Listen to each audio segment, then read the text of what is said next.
estimating unknown parameters. So, what is the point of statistics? Right? What is the point of everything that we've done so far? Right? So usually we are interested in population parameters. We're interested in some characteristic of the population.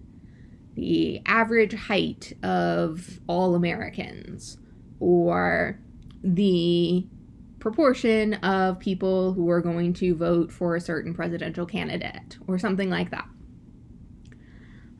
But complete populations are difficult or impossible to collect data on, right? There are lots of people in the country.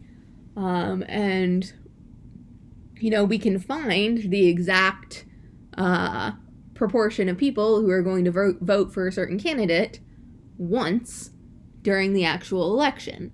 But leading up to that, we would like to be able to estimate that number before we actually get to that point. So we use sample statistics as point estimates for the unknown population parameters of interest. So a point estimate is if I had to pick one number, right?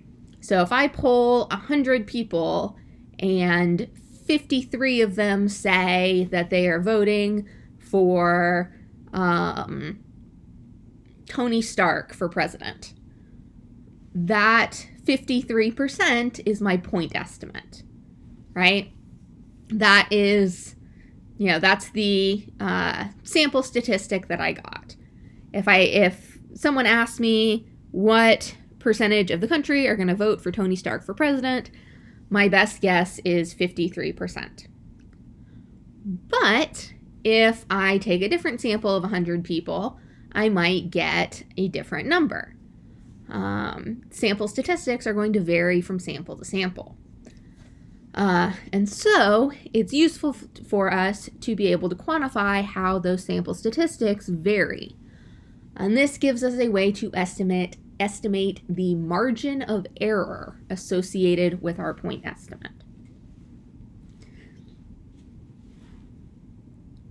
So first, let's try to understand how and why point estimates vary from sample to sample.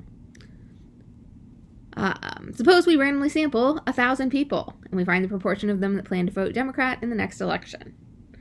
Then we repeat this 3 more times. Would you expect the proportion to be exactly the same, similar, or very different? We'd expect it to be similar, but not exactly the same, because of sampling variability, right? There is going to be some difference in the sample statistic just based on random chance. So here we're taking a sample and using the sample proportion p hat as our estimate for the true unknown population proportion p. We could also use the sample average x bar to estimate the true population average mu.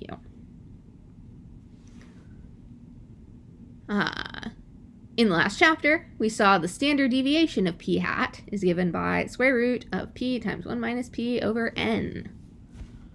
So, to calculate how much our estimate p hat is likely to vary from sample to sample, we would like to use this formula. But there's a problem. The problem is that we don't know what p is, right? P is the true population proportion. And if we knew the true population proportion, then we wouldn't be doing statistics on it. So what should we do? Usually, we're going to use p hat in the formula because p hat, the sample proportion, is our best estimate for p. It's our point estimate. And so this gives us what's called the standard error of p hat, which is what we get if we plug p hat into this formula for p. That gets us the standard error.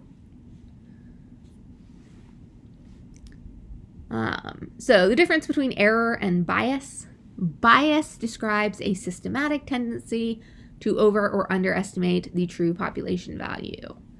We talked about a bunch of different kinds of bias in Unit 1. Do you remember any of them?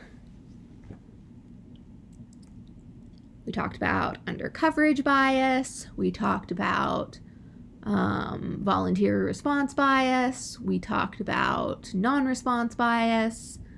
We talked about a bunch of different kinds of bias. Sampling error is uncertainty in a point estimate that happens naturally from one sample to the next.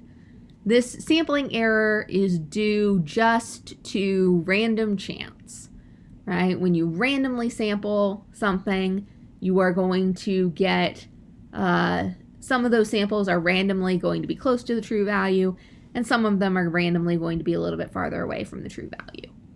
So sampling error is that uncertainty that happens just due to random chance.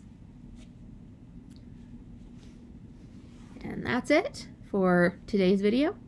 Tune in next time where we actually start using this to find confidence intervals.